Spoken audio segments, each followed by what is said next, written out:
um toque no balão, movimentou agora de pé esquerdo para valer, pela esquerda para Luizinho. Luizinho para, olha, examina a situação, movimentou de pé canhoto para a área, muito fechado, falhou o goleiro. Olha, sem dúvida nenhuma, um dos fatos mais importantes na vida da Associação Atlética Ponte Preta foi a construção do Majestoso. Vai se perder pela linha de fundo, não chega. Luizinho alcançou, levantou para a área, subiu o Léo, tocou de cabeça de qualquer maneira, o rebote apanhado pelo Jurandir. O Jurandir levantou, bateu no costado de Budão, espirrou, sobrou para Jair.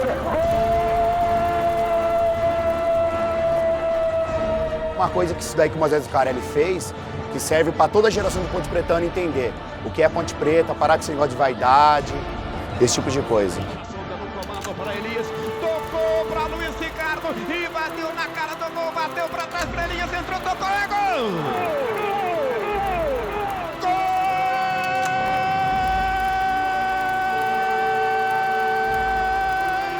Gol da Ponte Preta! Nunca quis nada. Nunca quis aparecer, nunca contou vantagem de nada. Olha, meu pai, acho que ele nem existiu, viu?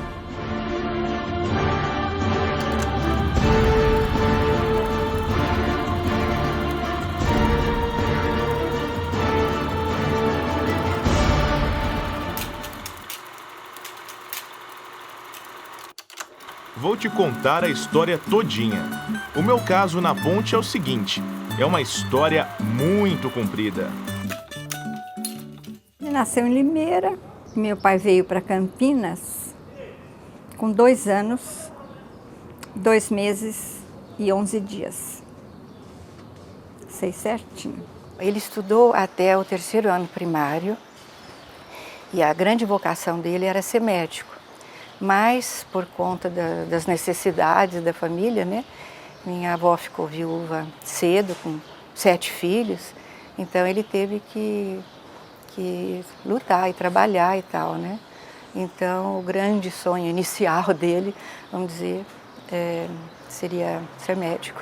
Ele já mais velho um pouco, com 17, 18 anos talvez, tinha na rua Barão de Jaguara, tinha casa elétrica. O papai trabalhou muitos anos lá, chegou a ser gerente. Aí que ele resolveu ter o próprio negócio dele. Para vocês terem uma ideia, ele tinha o ombro torto, porque ele trazia vidros que vinham da estação que chegavam os trens lá em cima. Ele descia toda a Rua 13 carregando vidros aqui no ombro, e isso deformou o ombro dele. Imaginem como foi difícil a vida dele, como foi difícil e como ele conseguiu, apesar de todas as dificuldades, se tornar um grande empresário. Então ele se fez sozinho. Trabalhou bastante, honesto, ajudou todo mundo. Então a infância dele foi péssima. A gente não tinha nada. Então, tudo que ele fez, ele dizia assim pra gente, o importante é deixar um nome, não dinheiro. Bom, nasceram no mesmo ano, né, 1900. Aliás, meu pai já tinha 2 anos, mas ele sempre falava que tinha nascido em 1900. Eu já fiquei sabendo disso, eu já era moça, porque a ponte foi fundada em 1900, eu acho que para ele já sempre teve coisa com a ponte. A Ponte Preta, ela nasceu num bairro operário, num bairro popular, diferente do Guarani, que foi muito mais homogêneo, né, a classe social da sua fundação, de italianos, pequenos burgueses, marceneiros, etc. No caso da ponte, você tem uma comunidade ligada à ferrovia, pessoas ligadas à Companhia Paulista de Estrada de Ferro, que moravam no bairro da Ponte Preta. Naquela época, o bairro era conhecido como Bairro do Fundão e havia uma ponte de madeira enegrecida com alcatrão para que a sua conservação fosse ampliada. Ela passou a ser conhecida como a Ponte Preta e as pessoas que se referiam ao bairro passaram a se referir ao bairro da Ponte Preta. Os moradores do bairro da Ponte Preta chacareiros, né, do início do bairro, e pessoas de fora do bairro, né, que viam no futebol uma maneira de se agregar, porque não era ainda um jogo como a gente entende hoje, a gente não pode olhar com os olhos de hoje, né? Era ainda uma brincadeira, né, uma coisa gostosa, uma coisa muito lúdica, etc., mas não tinha nada a ver com o futebol profissional, nem com o futebol competitivo de hoje. Não era natural nem para Ponte Preta, nem para qualquer outro clube ter um estádio de futebol na época. Então ela jogou em vários cantos da cidade. Inicialmente em chácaras aqui mesmo no bairro da Ponte Preta. Depois tinha o campo do Cruzeiro, o famoso campo do Cruzeiro. Outro campo tradicional, o campo do Hipódromo, na região do Bonfim. A Ponte Preta jogava muito em Sousas também. Muitas vezes chegou a mandar partidas no Pastinho, o campo do estádio do Guarani, no próprio estádio do Mogiana. E a Ponte Preta também chegou a ter, na década de 20, final da década de 20 e início dos anos 30, o estádio, esse próprio, o estádio da Júlio de Mesquita, localizado na tradicional avenida, entre as tradicionais avenidas Anchieta e Júlio de Mesquita. E certa vez, lá em Limeira, a Ponte teve várias sedes. A Ponte perambulou por essa Campinas, lá e aqui. E aí falaram para ele assim, olha, Moisés, você está reclamando do quê do estádio aqui, do gramado aqui de Limeira, se a Ponte nem estádio tem? Isso mexeu com ele. A Ponte não tinha estádio. Tinha sempre que treinar em estádio emprestado, que o Guarani tinha, que nós chamávamos o Guarani de Pastinho, que era uma coisinha, né? E papai sempre dizia, a Ponte, não é eu preciso, a Ponte precisa ter um campo. Que aquilo pegava no meu pai. Meu pai tinha assim um brio fora de série. E o Caruso um dia falou para ele, você está falando aí que a Ponte precisa ter um campo, o dia que a Ponte conseguir um campo, vai nascer pelo na palma da minha mão. Aquilo pegou meu pai, não mexe com ele, porque ele prova que não é o que estão falando. Moisés Lucarelli, apesar de um empresário renomado na cidade, com boa condição financeira, ele sozinho provavelmente não teria condição de adquirir uma propriedade para a construção do estádio. Então ele se uniu a dois outros importantes dirigentes pontepretanos, o médico Olímpio Dias Porto e o empresário José Cantúzio, da tradicional família Cantúzio, do Curtume, ali na região da Vila Industrial. E os três uniram esforços para a aquisição do terreno aqui na própria região do bairro da Ponte Preta. Os três compraram o terreno onde hoje é o Majestoso e construiu o estádio através da aclamação popular, aclamando, chamando a torcida para a construção. Então, além dessa obra maravilhosa, a Ponte teria a sua casa, ele conseguiu fazer essa relação de paixão ainda maior entre torcida e o clube. Essa que foi a grande química. Claro que a obra é importantíssima, mas a Ponte ela triplicou a sua torcida graças a essa relação de amor na construção do estádio. Levaram anos, não foi feito de um dia para o outro. O dia que ficou pronto, ele foi lá na nossa casa, chamou Caruso, ele fazia assim, Caruso, vem cá, dia tal, o campo da Ponte está lá, vai ser inaugurado. Eu quero ver você fazer nascer pelo na palma da sua mão. Olha, eu acho que foi uma das maiores felicidades dele, foi poder dizer isso. Você veja onde está minha vaidade. Eu tive audácia, muita audácia para construir o estádio. E veja quem eu sou. Então, vamos comprar um terreno, eu disse para ele. Só que aquilo lá era um buraco, lá onde está o estádio. O clube em si não tinha condições de construir o estádio, não tinha finanças para isso. E o pontapé inicial foi a aquisição do terreno. Comprado o terreno, o clube não tinha condição nenhuma de iniciar as obras. Qual foi a opção? Buscar a influência política para conseguir o maquinário necessário para o início das obras. Você tinha questões políticas, né, que envolviam, primeiro o Estado Novo, né, varguista. Isso às vezes ajudou, às vezes atrapalhou a Ponte. No início ajudou muito. Você ter um governo ditatorial onde alguém mandava, olha, a máquina de terraplanagem tem que ficar lá 1 ano e ninguém discutia. né? Depois já não. Então ele viveu todos esses momentos, né? Meu amigo, ele era o líder. O líder é algo que você não consegue explicar.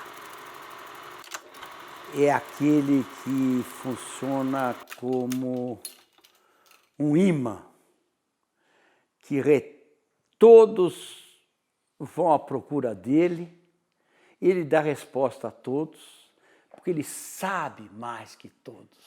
Esse é o líder, é aquele que sabe. Aí ele começou a construir, mas assim, não era engenheiro, era um amigo dele também, pontepretano, que fez o desenho, meu pai também, sabe, foi feito assim mais com camaradagem um do outro, não se pagou nada para engenheiro, porque era todo mundo pontepretano e queriam o estádio, né? Olha, ele era uma pessoa que ele gostava de fazer, mas não gostava assim de aparecer, de ficar em evidência. Ele ajudava os outros todos, mas ele mesmo, para ele não queria isso. Nunca ele foi presidente da Ponte, embora tivesse sido convidado, né? Mas ele jamais quis ser presidente. Ele indicava, sempre indicava, né? E ajudava em tudo, mas presidente mesmo não. Eu me lembro que tinha várias campanha do tijolo, das cadeiras, enfim, de tudo que ele pudesse criar, tinha essas campanhas, né? E isso era uma coisa a mais de tudo que eles conseguiam arrecadar. Ele era tudo, assim, porque tudo estava em nome dele, ele era responsável por todos os pagamentos, tudo, absolutamente ele era o responsável. Ele fez campanha aos domingos, era uma maravilha. Quem dava os tijolos para construir a ponte também era um pontepretano. Enchia assim 3, 4 caminhões de tijolos e descia a Rua Barão, mas era uma festa, ia todo mundo ver, era uma delícia. Não tinha banco assim logo no começo. Ele fazia uns recibos e ele pedia para os pontepretanos que tinham comércio, aliás, todos ajudaram, não só pontepretano, para dar X. E ele punha, eu me lembro também, chegava o dia de receber, ele punha os recibos na minha bolsa e falava assim, agora, e punha aqui em mim, ele falava, agora você vai lá receber. Então eu ia, passava o recibo, eles me davam o dinheiro, eu levava para casa, assim, quer dizer, foi uma época muito gostosa. Possivelmente a Ponte Preta até hoje estaria rodando de campo em campo, sempre à procura de um estádio, ou à espera de uma parceria com a prefeitura, com o estado, que construísse um estádio e o cedesse para a sua exploração, como acontece hoje no Rio de Janeiro, ou, na melhor das hipóteses, sem essa participação decisiva da torcida, talvez o clube, em vez de ter um estádio já em 1948, levasse 30, 40 anos para concretizar esse sonho. Mas o que é importante, durante todo o tempo que construímos o estádio, tivemos um time bom de bola. Em São Paulo diziam que os irmãos Lucarelli, um arranjava o palhaço, o outro fazia o circo. Eu fazia o circo, o estádio, e o irmão arranjava o espetáculo, os jogadores. Ele tinha grandes amigos que tinham começado juntos a vida dele, a vida de comerciante que ele foi e tal. Ele tinha o Alfredo Trindade, que era do Corinthians, que era um grande amigo dele. Paulo Machado de Carvalho, que era um grande amigo dele. Tinha no Palmeiras, os mais velhos vão lembrar disso, Mário Frugiueli, que era um capitão da indústria. Então, ele telefonava para esses grandes homens do futebol brasileiro e pedia, olha, eu estou precisando, então eles mandavam. Fulano, eu estou precisando... O primeiro jogo oficial do Majestoso foi em 12 de setembro de 1948, contra o 15 de Piracicaba, em um jogo pela divisão de acesso do Campeonato Paulista. O 15 tinha um time muito bom, mas a Ponte não teve uma jornada feliz, talvez pressionada pelo estádio cheio, pelo marco histórico que representava aquela partida de inauguração do estádio, e foi derrotada, foi goleada por 3-0, numa partida em que ficou marcada pelo fato da Ponte Preta ter perdido duas cobranças de pênalti. Olha, o Majestoso não tinha ainda 3 anos quando aqui realizou uma partida entre Ponte e Palmeiras. O Palmeiras das 5 coroas. O Palmeiras vem de 5 grandes conquistas, inclusive do Campeonato Mundial da época. O Palmeiras ganhou o título no Maracanã contra a Juventus da Itália. E quando o Palmeiras pisou aqui naquele 5 de agosto de 51, o Majestoso estava repleto. Aquele jogo era a coisa mais importante que existia para a Ponte. De repente, um Ponte e Palmeiras. E a Ponte ganhou de 3-1, 3 gols do Isaldo, uma vitória que se falou anos e anos e anos. Então eles elaboraram um documento em que a Ponte Preta mereceria entrar na divisão especial por merecimento. Todos os participantes das divisões que tinham alguma influência nessa decisão teriam que assinar que estariam de acordo com que a Ponte Preta entrasse na primeira divisão sem se classificar, né? Então o Mário Trindade elaborou a seguinte estratégia. Ele pediu assinar, foi pedindo e deixou por último para o Guarani assinar. Estava lá, Guarani. Último lugar. Então, o Romeu Tortman, que também era um cidadão inteligentíssimo, ele percebeu aquela situação que iam colocar o Guarani e não assinou o lugar onde estava reservado o Guarani, assinou em cima de todo mundo, mesmo fora do que não estava, assinou em cima, como se fosse o primeiro. Assinou. E aí a Ponte Preta entrou na divisão especial. É claro que não fui eu quem deu o nome ao estádio, e digo mais, só puseram o meu nome porque eu não estava aqui. Assim que o estádio foi entregue, no primeiro momento ele passou a ser chamado de Majestoso pela imprensa, devido ao porte do estádio, a grandeza do estádio, que à época era o 3º maior do futebol brasileiro. Passado algum tempo, por iniciativa de outros dirigentes do clube, decidiram homenagear Moisés Lucarelli, pelo fato dele ter sido o grande líder da construção do estádio. 1949, nós fomos para Buenos Aires, porque ele queria ver os campos de lá, os estádios que tinham lá, que já tinham 2 ou 3, se não me engano. Então, quando a gente voltou, já estava o nome dele aí na frente do estádio. Papai era muito simples, ele não queria ostentação, porque ele fez tudo de coração, né? Não para se mostrar. Aí ele ficou muito sem jeito de recusar, né? Seria assim uma ofensa, né? Então foi aí que ele acabou aceitando. Então ele não era uma pessoa que tivesse a vaidade de eu construir o estádio, então o estádio tem que ter o meu nome, como até hoje é relativamente comum. A gente vê presidentes que muitas vezes se julgam acima da história do próprio clube. Ele não tinha esse perfil e fez aquilo simplesmente porque era um ponte-pretano fanático e julgava que aquilo seria importante para o crescimento, para o engrandecimento do clube. Toda vez que a gente ouve o nome do meu pai sendo proferido e pessoas falando a respeito dele, é um motivo de muito orgulho, porque até hoje eu nunca vi uma pessoa falar nada negativo dele. A gente fica muito, muito orgulhoso, né?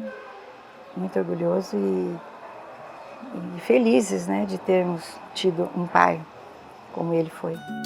Arrumei um grupo dentro da Ponte que ficou meu inimigo, mas limpei tudo e fiz o estádio. Lá no Guarani não tenho nenhum inimigo, só na Ponte. Recebi em 58 um ofício: Senhor Moisés, o senhor fica intimado a prestar contas do estádio no prazo de 15 dias. Questionaram ele sobre possíveis desvios de dinheiro na campanha de arrecadação financeira para a construção do estádio e aquilo magoou profundamente. Então, pouco a pouco, ele ficou muito desgostoso com essa história e pouco a pouco foi se afastando do dia a dia do clube, até chegar a um ponto que praticamente não sequer assistia às partidas do clube já no fim da vida. Imagina, ele constrói o estádio, dá o estádio para Ponte Preta e depois um grupo lá de oposição, que em todo lugar tem um grupo da oposição, pede as contas, que ele preste contas, que ele dê satisfações, supondo ou fazendo supor que ele teria ficado com uma parte do dinheiro, quer dizer, coisa absurda. Né? Pediram para que ele prestou, eu estava lá, pôs tudo em cima da mesa, prestou contas, está aqui. Aqui estão as contas da Ponte Preta. E convocou a imprensa campineira da época. E convocou os tais que também ele falou, literalmente, querem fechar esse meu depoimento dizendo o seguinte, que se alguém em Campinas for credor da Ponte Preta em qualquer coisa, vem aqui que eu pago. Ah, você não conhecia meu pai. Ele reuniu a imprensa toda, inclusive Sérgio Salvucci, na época era um dos mais, reuniu lá na casa dele, na cobertura, pôs tudo que ele tinha, e ele falou, nunca mais vou pisar na porta. E ele nunca mais veio aqui. Hoje não vou mais ver jogos, estou cansado. Quando eu ia, era sempre a mesma coisa. Logo vinham falar comigo, seu Moisés, seu Moisés. E eu, já falei antes, não sou disso. Eu tenho certeza que os mais velhos, sim, valorizam Moisés Lucarelli, sabem quem ele foi e reconhecem a sua importância. Agora, até certo ponto natural que, com o passar do tempo, essa história vá se perdendo. E é um dever do clube cuidar para que essa história seja preservada. Eu acho que vocês, os jovens pontepretanos, deviam, toda vez que passar em frente ao busto que está lá, olharem para ele com outros olhos. Não é um busto a mais. É um busto de um homem extraordinário. Esse reconhecimento que a Ponte Preta fez com meu pai, dando o nome do estádio, tem até um busto dele aí. Eu acho que tudo isso é um reconhecimento que nós somos testemunhas de tudo que ele fez para a Ponte Preta, entende? Eu acho que desconheço que um dirigente atual, sei lá, tenha uma abnegação tão grande que ele teve com um clube de futebol como meu pai, entende? Como ele teve para a Ponte Preta. É quase uma ligação afetiva, né, do Ponte Pretano com o estádio, e a própria arquitetura do estádio, ela foi projetada para facilitar isso, né? Apesar de não ser tão fechado, mas é um alçapão. Quando cai aí dentro, se a equipe tiver bem focada mesmo, a outra equipe não joga. A torcida não deixa a gente esmorecer. Todo momento está gritando, você está lembrando da torcida ali. E o jogador da Ponte Preta tem essa característica dentro de campo e a outra equipe dificilmente vem jogar. Outros amigos meus que eu joguei contra ou que eu joguei junto depois me relatavam isso. Diziam que para jogar contra a Ponte aqui tinha que suar sangue e era muito difícil ganhar. E realmente nós ficamos aqui mais de 13 jogos sem perder. O Majestoso é nosso, sabe? É o único estádio que você pode falar. Eu participei porque meus pais participaram. Os meus pais contribuíram com a parte da comida. Eles tinham um bar com um restaurante na cidade e eles enchiam o caminhão e traziam as coisas do pessoal que estava trabalhando. Olha, eu tenho um lar, eu tenho um apartamento muito bonitinho, é pequenininho, mas é meu. Mas aqui eu não dispenso isso. Aqui é a minha casa. Eu adoro a Ponte Preta. A ponte é uma relação de amor, única e exclusivamente. E essa relação de amor, a ponte é paixão, a ponte é amor, não adianta. Isso foi fortificado exatamente nessa relação da construção do estádio, né? Isso aumentou. Então, essa geração que construiu o estádio passou para os seus filhos e netos exatamente isso. Eu conheço o Mineirão, o Maracanã, já vi muitos jogos e muitos outros estádios, mas gosto mesmo é desse, do nosso estádio. Na verdade, a construção do novo estádio, desde o Eulina, da formação do Clube Eulina, da unidade Eulina, já tinha essa ideia de se construir lá um estádio que seria denominado Macacão. Então isso aconteceu em 75, 74, 75, já se tinha essa ideia. A ideia não saiu do papel, não vingou. Em 2008, com a entrada numa grande incorporadora no negócio, foi projetada uma nova arena. E desde este momento nós estamos vendo a possibilidade de viabilização desta arena.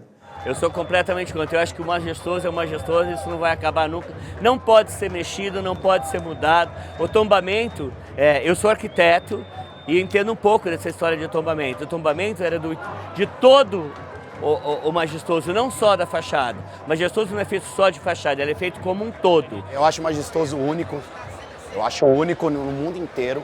Eu falo isso inclusive pro pessoal de fora que eu conheço, que é o único estádio que eu conheço, eu pesquisei bastante, que foi a torcida que construiu. Eu acho isso daí uma coisa assim que a Ponte não pode perder, por isso que eu assim, sou radicalmente contra demolir esse majestoso.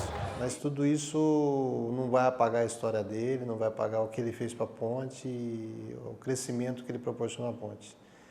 Quanto ao novo estádio, ele representa já o segundo passo de modernização. O Moisés Zuccarelli cumpriu a função naquela época, em 47. A nova arena vai cumprir a nova função, o novo crescimento da Ponte para o futuro que nos espera. Eu acho terrível demolir essa obra, né, que foi feita com tanto sacrifício durante uma vida inteira, com a ajuda de todos os pontepretanos, de uma coletividade, né? Como é que se vai demolir uma obra dessa que, como ele falava, ele não fez só para os pontepretanos, foi para Campinas. Uma pessoa determinada, com uma fibra impressionante, que colocou a sua paixão pela Ponte Preta acima de qualquer coisa para a realização de um grande sonho e que merece ser valorizado porque ele sonhou alto e lutou muito para realizar esses sonhos, para concretizá-los, e ele conseguiu. Por isso ele merece o nosso reconhecimento.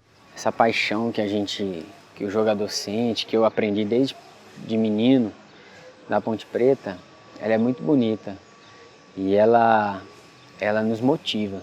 Eu, pelo menos, que conheço, né, toda a história, ela me motiva, né, em lembrar até mesmo do homem Moisés Zuccarelli, o que ele fez, a coragem que ele teve naquela época em construir um dos 3 maiores estádios do país, com uma população de 140 mil habitantes apenas.